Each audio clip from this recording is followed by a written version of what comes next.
Spider-Man director Jon Watts, for the first time, went on public record talking about why he decided to ditch Spider-Man and Marvel Studios after having worked with them on 3 successful Spider-Man films. And his answer is honestly quite awesome and quite humble.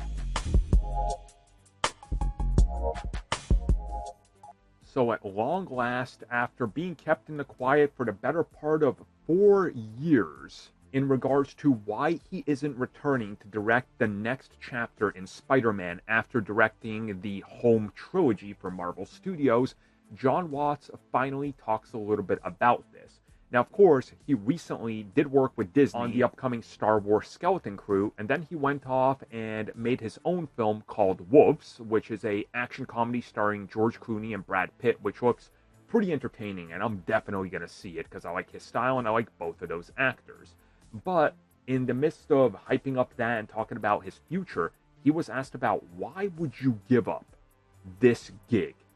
You made 3 films, billion-dollar franchise, the biggest Spider-Man film of all time, the biggest film in the post-pandemic era for superheroes. Why would you do this, right? And here's what he said, and I quote, "That was such a specific moment in time, and the reaction to that movie was just so unbelievable. It's never going to be like that again. Sometimes you want to do an action film, and all the action stuff, that's fun, and sometimes that goes to the second unit director.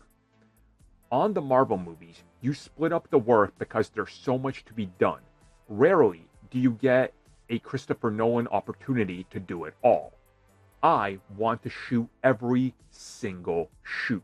I was just getting started, and Marvel came along, and I took full creative ownership of all of those films. But Spider-Man is something that's always going to be Stan Lee and Steve Ditko's creation.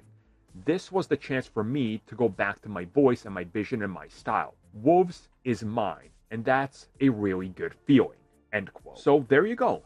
No ill will, nothing bad, but he's right. And for some people that aren't aware, yes, he directed these films, but tons of other scenes are done by the second unit directors, and every film typically has these, whether they're small little pickup shots or something, and rarely do these big blockbusters get everything done with one director.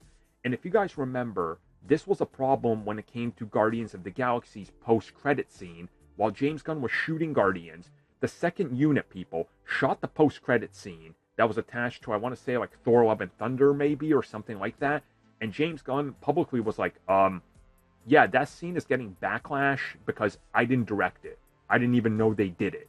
Because this is how it happens. And as Watts is saying here, he wants to direct an entire film without second unit and without anybody like that. And it just wasn't an opportunity here or in any of these films because they're made in the machine. So he went off and did his own passion projects, and that's what he wanted to do.